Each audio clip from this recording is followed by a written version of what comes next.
കുറുക്കൻപാറയിൽ വർഷങ്ങളായി കുന്നുകൂടി കിടക്കുന്ന മാലിന്യ പ്രശ്നങ്ങൾക്ക് ശാസ്ത്രീയ പരിഹാരമൊരുക്കുന്ന ബയോ മൈനിംഗ് പദ്ധതിക്ക് കുന്നംകുളം നഗരസഭയിൽ തുടക്കമായി.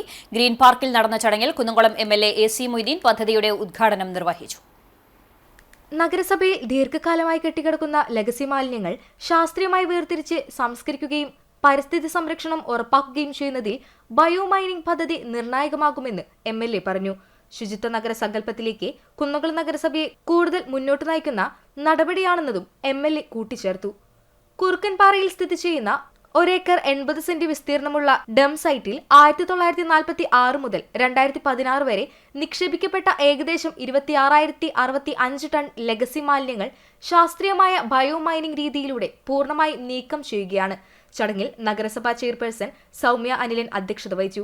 KSWMP ഡെപ്യൂട്ടി ജില്ലാ coordinator Arun Vincent bio mining പദ്ധതിയുടെ വിശദമായ റിപ്പോർട്ട് അവതരിപ്പിച്ചു. നഗരസഭ വൈസ് ചെയർപേഴ്സൺ PG ജയപ്രകാശ്, വികസനകാര്യ standing committee chairperson Pushpa John, ക്ഷേമകാര്യ standing committee chairperson Mini Monsy, ആരോഗ്യകാര്യ standing committee chairperson Misha Sebastian, പൊതുമരാമത്ത് standing committee chairman T. Somasekharan, വിദ്യാഭ്യാസ കലാകായിക standing committee chairperson Arsha Jiju, നഗരസഭാ സെക്രട്ടറി KK മനോജ്, കക്ഷി നേതാക്കളായ ഷാജി ആലിക്കൽ, AS ശ്രീജിത്ത് തുടങ്ങിയവർ സംസാരിച്ചു. പദ്ധതി പൂർത്തിയാകുന്നതോടെ നഗരത്തിലെ ലെഗസി മാലിന്യങ്ങൾ പൂർണ്ണമായി നീക്കം ചെയ്യുവാനും ശുചിത്വവും പരിസ്ഥിതി സൗഹൃദമായ നഗരമെന്ന ലക്ഷ്യം കൈവരിക്കാനും സാധിക്കുമെന്ന് നഗരസഭാ അധികൃതർ അറിയിച്ചു.